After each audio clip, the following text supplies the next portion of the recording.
How Countries Go Broke, The Big Cycle, by Ray Dalio.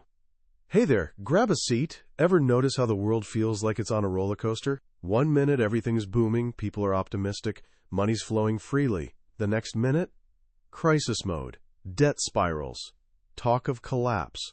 It's like watching massive ocean waves crash toward shore, powerful and unpredictable, seemingly appearing from nowhere. But here's the thing. What if these waves aren't random at all? What if there's an actual pattern underneath it all, a rhythm as ancient as civilization itself? A pattern that explains why empires crumble, fortunes vanish overnight, and even the most powerful nations can suddenly find themselves broke. Today we're exploring a fascinating book that maps out these very currents of history. It's called How Countries Go Broke, The Big Cycle, written by Ray Dalio. Now, Ray isn't some armchair economist. He spent over 50 years navigating the wild waters of global finance as an investor, founding Bridgewater Associates, which grew into the world's largest hedge fund. Picture dedicating your entire career to understanding the global economic machine, not just intellectually, but because you had real money on the line every single day. That relentless pursuit, backed by massive resources and decades of study, revealed patterns that even seasoned economists typically miss. This book isn't just economic theory. It's the culmination of a lifetime studying history's greatest booms and busts, searching for the timeless forces that drive them. Dalio believes he's uncovered a fundamental template, a big cycle, that governs how nations rise and fall, driven primarily by something deceptively simple: debt. He's sharing this knowledge not just for economists or Wall Street types, but for everyone: policymakers, regular citizens, and especially young people like you who are trying to make sense of this complex world you're inheriting. Because Dalio believes we're currently living through a critical phase of this big cycle, a time of potentially massive change, similar to other pivotal moments in history. So what's in it for you today? By the time we're done, you'll have a unique lens for viewing the world. You'll understand this hidden engine of debt cycles and how it shapes economies, politics, and even global power dynamics. You'll see why Dalio believes history rhymes and how understanding the past offers invaluable clues about the future. It's a journey into the heart of how the economic machine really works, stripped down to its essential, powerful truths. Sound good? Let's dive in. At its core, Dalio's idea starts with something incredibly ordinary: credit. Think about it. Credit is basically economic time travel.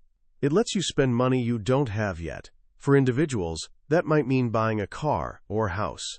For governments, it's roads, programs, infrastructure.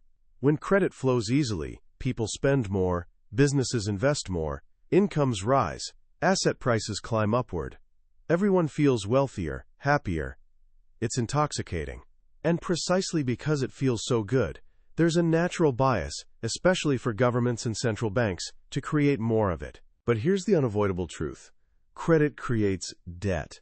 And debt is a promise to pay back more money later, the original amount, plus interest. So while borrowing lets you spend more today, paying back debt forces you to spend less tomorrow. One person's spending is another person's income, right? When borrowing is high, incomes are high. When debt repayment kicks in, spending slows, and incomes tend to fall. This dynamic, Dalio explains, is inherently cyclical. Most of us know the short-term debt cycle, usually called the business cycle. It typically runs about 6 years or so. It works like this. The economy slows down, inflation drops. So the central bank, like the Federal Reserve, makes money easier and cheaper to borrow by lowering interest rates. This encourages borrowing and spending. The economy heats up, asset prices rise, maybe things get a bit too hot, and inflation starts climbing. Then the central bank hits the brakes, raises interest rates, makes borrowing more expensive. People borrow and spend less. The economy cools, inflation falls, and the whole thing starts over. We've all lived through several of these. But here's what Dalio wants you to notice. These short-term cycles don't just repeat, they accumulate. Because of that bias toward creating credit, that desire to keep good times rolling and stimulate growth, Each cycle tends to end with slightly more debt than the previous one.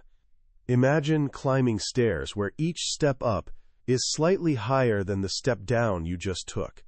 Over decades, this gradual accumulation builds into something far more significant: the big debt cycle. This big cycle typically lasts about a lifetime, roughly 80 years, give or take 25.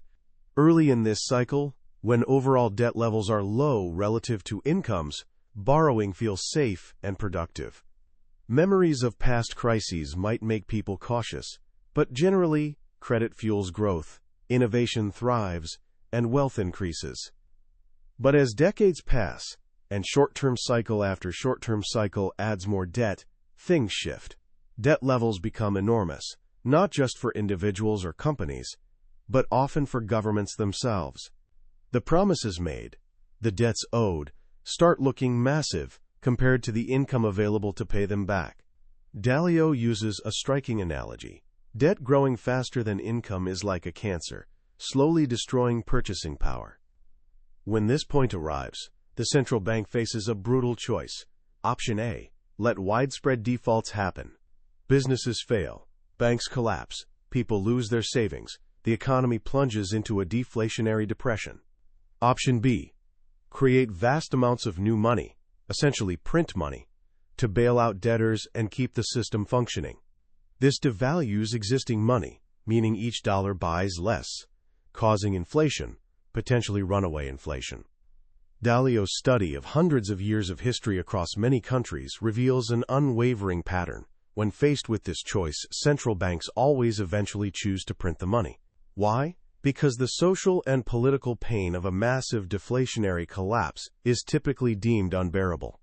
But either way, default or devaluation, the outcome is the same for those holding the debt. Like bonds, they lose wealth, their store of value evaporates. This is a crucial point often missed, Dalio notes.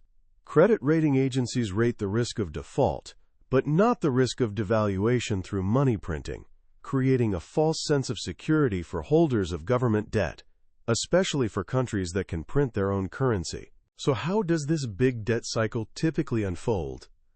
Dalio breaks it down into stages, much like tracking the progression of an illness, each with distinct symptoms. Stage 1. The sound money stage. This is the early phase. Debt levels are low relative to income. Money is often hard, maybe linked to gold or something tangible, limiting how much can be created. Debt growth fuels productive investments, leading to healthy economic growth and rising prosperity. Confidence builds. Think of the period after World War II in the United States as an example. Stage 2. The debt bubble stage. Things start getting excessive. Fueled by optimism and readily available, cheap credit, debt grows much faster than income. People and institutions borrow heavily, not just for productive investments, but increasingly for speculation, buying assets simply because they expect prices to keep rising. Amazing new technologies often emerge during this stage, fueling excitement and investment, sometimes without much regard for actual profitability. Think of the dot-com bubble or aspects of recent tech booms. Everyone seems to be making money, wealth feels like it's appearing out of thin air, but it's built on an increasingly shaky foundation of debt. Dalio has a bubble indicator that looks for signs like debt growing significantly faster than income for several years, asset prices becoming extremely high compared to historical norms, and widespread bullish sentiment. Stage 3, the top stage. The bubble inevitably pops. This usually happens when the central bank tightens credit, raising interest rates to cool things down, or simply because the rate of debt growth becomes mathematically impossible to sustain. Like pulling a single block from a Jenga tower that brings everything down, problems start small but spread rapidly as defaults begin, assets get sold, prices fall, and credit dries up. Policymakers might try temporarily reversing the contraction by injecting more credit, but eventually the system reaches a point where this stops working. Stage 4. The deleveraging stage. This is the painful but necessary correction. Debt burdens simply must come down relative to incomes. This process typically starts in the private sector, households and businesses. As they struggle, government often steps in to help, taking on more debt itself. But eventually, government itself might face a squeeze, finding it hard to borrow enough money. Investors, fearing they won't get their money back or that it'll be devalued, start selling government debt.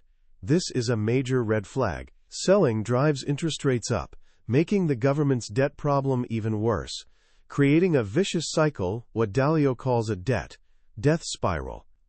Austerity, cutting government spending, often makes things worse at this stage, because cutting spending reduces incomes throughout the economy, potentially increasing the debt-to-income ratio. This is when the central bank is forced to act decisively. If the debt is in a currency it can print, it'll start creating money on a massive scale, quantitative easing or QE, to buy government debt and potentially other assets, trying to push interest rates down and keep credit flowing. It'll likely also try to devalue the currency to stimulate the economy and fight deflation. Governments might resort to extraordinary measures, like capital controls, preventing money from leaving the country, or even seizing assets in extreme cases. The goal of this stage, whether managed well or poorly, is to reduce the overall debt burden, typically needing to cut the debt-to-income ratio significantly, maybe by around half. Dalio calls the ideal outcome a beautiful deleveraging. This involves a skillful balance, using debt restructurings, like extending repayment times or reducing amounts owed, which are deflationary, combined with printing money, which is inflationary. Get the balance right, and you can reduce debt burdens while maintaining positive economic growth and acceptable inflation. Get it wrong, and you get either a crushing depression or hyperinflation. Stage 5. The big debt crisis recedes and return to hard money. Eventually, through some combination of defaults, restructurings, and money printing, debt burdens get reduced to sustainable levels. A new equilibrium starts forming. But confidence is shattered, especially among lenders who got burned. To restore credibility, governments and central banks often need to take strong actions. This might involve getting government finances back in order, spending less than they earn, and making the currency hard, again, perhaps by linking it back to something tangible, or offering very high real interest rates significantly above inflation, to reward saving and lending. This phase is often painful for borrowers but attractive for lenders, rebuilding the foundation for the next cycle to begin. Dalio also notes that the type of monetary policy central banks use changes as the big debt cycle progresses, acting like signposts showing roughly where we are. He calls the early stage, often with currency linked to gold, MP0, monetary policy 0.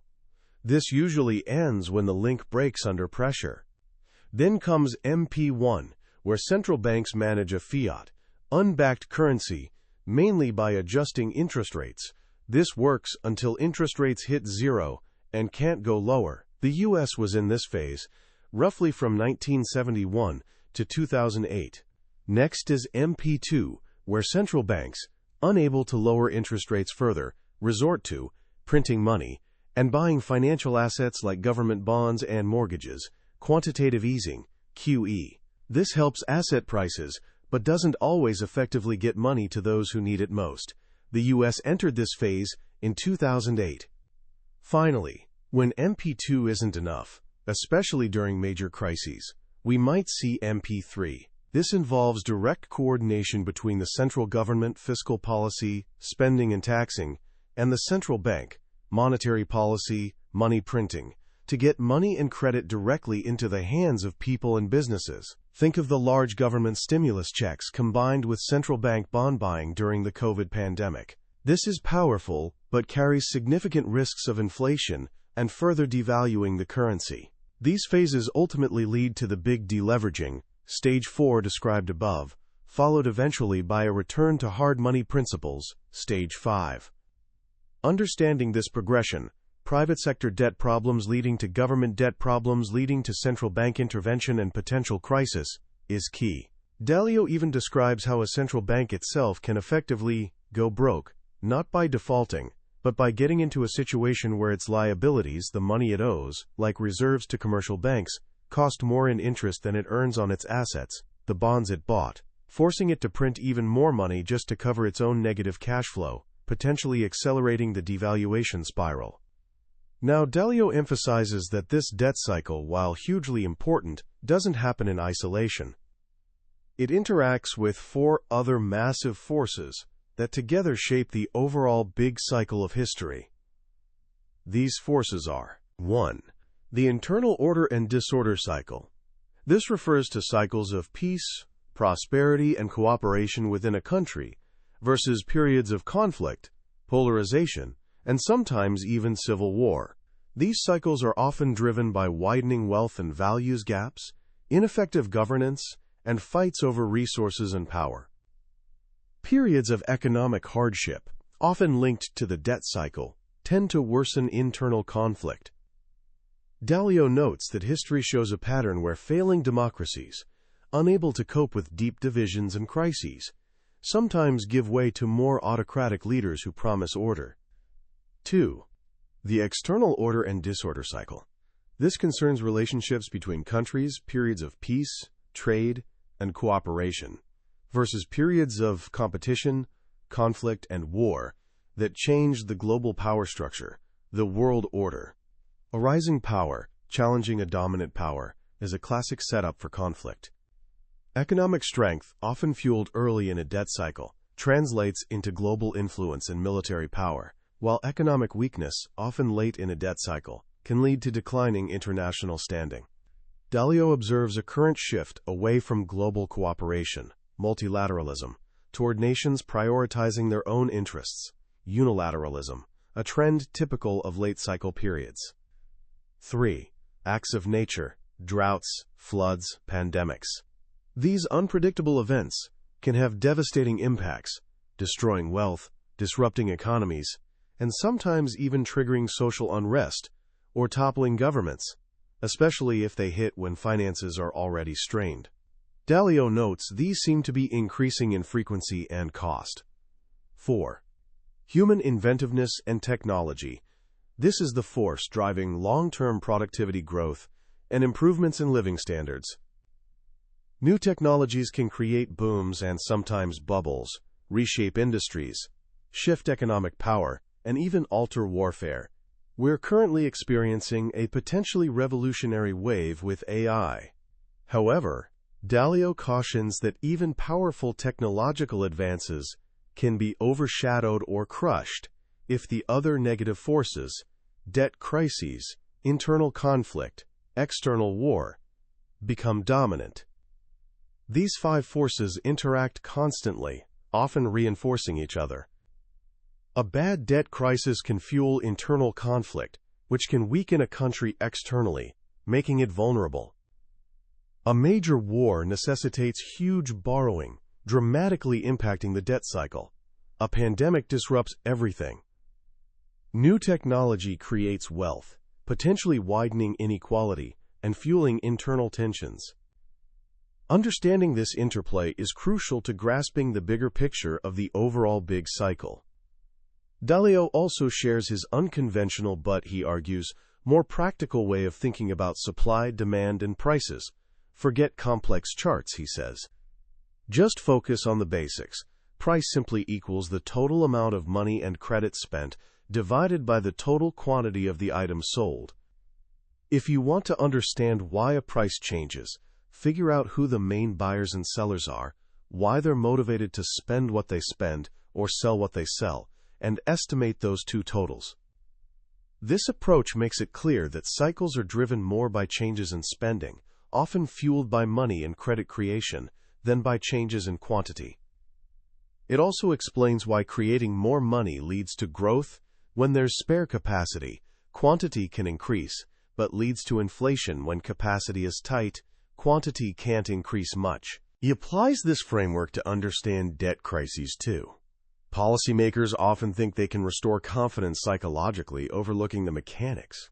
But if the flows show that the amount of debt needing to be sold, dollars needed by sellers and borrowers, vastly exceeds the amount buyers are willing or able to spend, dollars available from buyers and lenders, at current prices, interest rates, A crisis is inevitable unless the central bank steps in to bridge the gap by creating more money. Dalio then uses simple mathematical relationships, which we don't need to dive deeply into here, to show how debt burdens compound and become unsustainable. The key factors are the starting level of debt relative to income, the debt service, interest plus principal payments relative to income, the nominal interest rate compared to the nominal income growth rate. If interest rates are higher than growth, the debt burden grows even if you don't borrow more, and the amount of savings or reserves available to cushion shocks. Watching these ratios helps gauge the risk.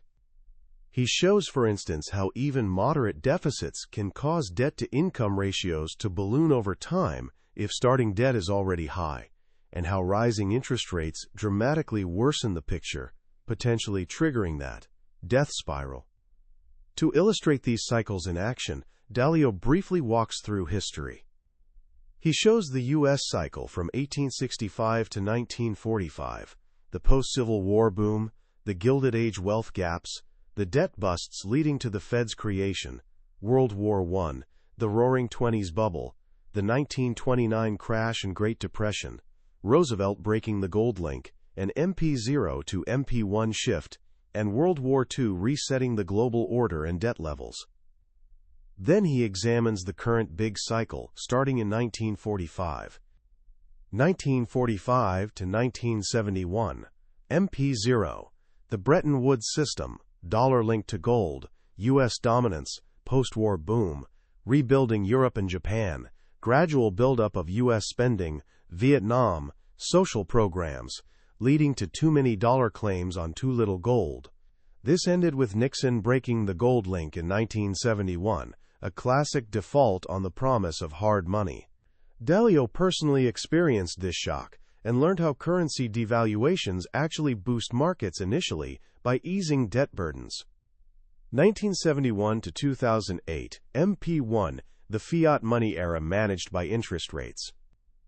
The 1970s saw high inflation, stagflation, as money printing continued, benefiting debtors and hurting creditors.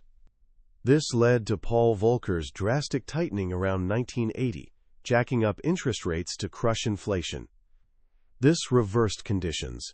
The 1980s favored creditors, crushed debtors, especially emerging markets with dollar debt, saw falling inflation, strong growth, and booming stock and bond markets in developed countries. This period also saw the rise of globalization, the fall of the Soviet Union, partly due to economic strain, and the beginning of China's economic ascent under Deng Xiaoping. The 1990s continued disinflation, saw tech booms, the dot-com bubble, and various regional debt crises, Asia, Russia. The dot-com bubble burst in 2000, followed by 9/11, leading to easing and fueling the next bubble in housing and mortgages. Throughout this MP1 phase, interest rates generally trended downward, allowing debt burdens to keep growing. 2008 to 2020, MP2, the global financial crisis hit. Interest rates hit zero, forcing central banks globally into QE, MP2, massive money printing and asset buying. This propped up financial assets, benefiting the wealthy, but didn't always translate to broad economic recovery, increasing wealth gaps and social tensions. This period saw rising populism and political polarization, Occupy Wall Street, Tea Party, Trump's election, fueled by economic anxieties and perceived unfairness. The U.S.-China relationship shifted from cooperation to competition and conflict. Since 2020, MP3 and beyond, the COVID pandemic triggered a massive coordinated fiscal and monetary response. MP3, governments spent huge sums, and central banks printed money to finance it. This led to a surge in inflation. Central banks then tightened sharply, raising rates significantly. Inflation has since cooled, but government debt levels are extremely high, particularly in the U.S., and projected to grow further. Dalio also highlights crucial lessons from Japan. After its massive bubble burst around 1990, Japan failed to execute a beautiful deleveraging for decades. They didn't restructure bad debts quickly enough and kept monetary policy too tight for too long, leading to decades of stagnation and deflation, the lost decades. Only much later, around 2013, did they aggressively embrace massive QE and negative interest rates. This finally led to currency devaluation and some economic relief, but at the cost of significantly eroding the wealth of Japanese bondholders and the international purchasing power of Japanese citizens. Japan's experience serves as a stark warning about the consequences of mismanaging the deleveraging phase. China is presented as another vital case study. After decades of explosive growth fueled by reforms and significant debt accumulation, especially after 2008, China is now grappling with its own major debt problems, particularly in real estate and local government financing. While China has tools Japan lacked, like state control and debts mostly in its own currency, it faces challenges: managing the deleveraging without derailing growth, dealing with internal pressures, common prosperity, goals, social control, navigating intense external conflict with the U.S., and dependence on global trade amid rising protectionism. How China manages its current late-stage debt cycle will have enormous global consequences. Looking at the present situation, particularly in the U.S., Dalio's indicators suggest very high long-term government debt risk, but low immediate short-term risk.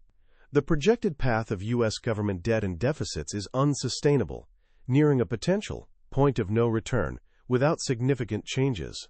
The main buffer currently is the dollar's status as the world's reserve currency, creating demand for U.S. debt. However, Dalio warns this privilege can be lost if abused through excessive borrowing and money printing.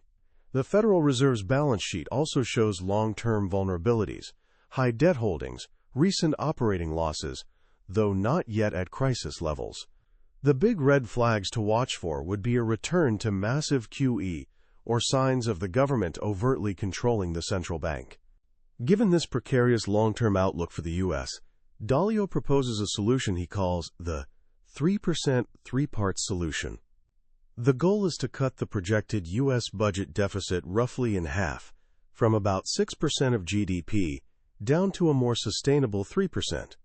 This 3% of GDP cut can come from three levers: spending cuts, tax increases, and importantly, interest rate reductions engineered by the Federal Reserve. He argues that relying only on spending cuts or tax hikes would be too painful, but a balanced approach, including cooperation from the Fed to lower interest costs, which are a huge part of the deficit, could stabilize the debt trajectory without crashing the economy. He stresses the need for bipartisan agreement and suggests a fallback plan of automatic, proportional cuts and tax hikes if politicians can't agree on specifics, to ensure the target is met. He believes achieving this fiscal consolidation now, while the economy is relatively stable, is crucial to avoid a much worse crisis later. So where does this leave us? Dalio sees the world, particularly the U.S., as being late in the big cycle, roughly 80 years since the current world order began in 1945. The convergence of late-stage debt cycles, high internal conflict, political polarization, rising external conflict, U.S.-China rivalry, increasing pressures from nature, climate change, and revolutionary technology, AI, creates a period of high risk and uncertainty, analogous to the 1930s leading up to World War II. He believes the next 5 to 10 years will likely bring enormous changes to the monetary, political, and global orders. While powerful new technologies offer hope for productivity gains, he suspects they may not be enough to overcome the headwinds from the other negative forces, unless those forces are managed exceptionally well. The future, while shaped by these powerful cyclical forces, isn't predetermined. It depends heavily on the choices made by leaders and citizens today. Understanding these cycles, Dalio argues, is our best tool for navigating the challenging, transformative times ahead. That's a lot to absorb, right? Ray Dalio paints a vast, sweeping picture of history, driven by forces that feel almost planetary in scale. The idea that these massive booms and busts, these shifts in global power, aren't just random events but follow a predictable, mechanical cycle centered around debt, It's both unsettling and incredibly illuminating. What strikes me most is the sense of inevitability Dalio conveys, not necessarily of disaster, but of the cycle itself. Humans, whether acting as individuals, companies, or governments, seem naturally inclined to push the boundaries of credit, to reach for more now, often underestimating the consequences later. And when the bill comes due, the responses, the political battles, the central bank interventions, the devaluations, also follow a well-worn script, played out countless times across centuries and continents. Reading this, you might feel some unease, especially hearing about the late stage of the cycle and the parallels to turbulent times like the 1930s. That's natural. But Dalio's purpose isn't to frighten, it's to empower. Knowledge, understanding the mechanics of how things work, removes the terror of the unknown. Seeing the patterns allows us to anticipate, to prepare, and perhaps even to influence the path forward. For someone your age, standing at the threshold of your adult life, this perspective is invaluable. You're inheriting a world shaped by these long-term cycles. Understanding them helps make sense of the headlines, the political debates about debt and spending, the tensions between nations, the booms and busts that'll undoubtedly shape your career and financial future. It provides a framework, a mental model for navigating complexity. So what can you take away from this practically, starting today? First, pay attention to debt. Not just headlines about the national debt, but debt in all its forms: personal, corporate, governmental. Understand that excessive debt, growing faster than the income needed to support it, is a fundamental source of instability. Be mindful of it in your own life, and watch for its signs in the broader economy. Second, embrace history, not as a collection of dates and names, but as a laboratory of human behavior and economic forces. Dalio's work is a powerful reminder that the challenges we face today are often echoes of the past. Understanding how previous generations navigated similar circumstances offers profound lessons and helps us avoid repeating the worst mistakes. Third, cultivate adaptability. If Dalio is right about being in a period of significant change, the ability to learn, adapt, and navigate uncertainty will be crucial. The world order, the nature of money, the political landscape, these things that seem permanent, can shift, sometimes rapidly. Staying informed, thinking critically, and being flexible in your plans and mindset will be key. Finally, remember that while these cycles are powerful, human choices still matter immensely. How leaders manage debt crises, how citizens engage in political discourse, how nations choose to interact. These decisions shape the trajectory within the cycle. Dalio's proposed solutions, like his 3% plan for the U.S., are examples of trying to consciously navigate the cycle toward a better outcome. That was our deep dive into the core ideas of How Countries Go Broke, The Big Cycle, by Ray Dalio. We've journeyed through the mechanics of debt, the stages of the big cycle, the interplay of the 5 great forces, and looked at how history continues to unfold along these timeless patterns. But honestly, we've only scratched the surface today. A summary like this gives you the map, but reading the book itself is like taking the journey. It's filled with detailed case studies, charts, and nuanced insights that truly bring these concepts to life. If the idea of understanding the hidden rhythms of the economic world intrigues you, if you want to be better prepared for the changes Dalio sees coming, I wholeheartedly encourage you to pick up a copy. It's not just a book about economics. It's a profound lesson in how the world really works, grounded in decades of experience and deep historical study. You can find a link to the book in the description below. And if you found this exploration valuable today, perhaps consider giving it a thumbs up and subscribing to Billionaire's Bookshelf. We journey through impactful books like this regularly, aiming to distill wisdom that can help us all navigate life a little better. Join us next time as we open another chapter together. Let's keep learning and growing.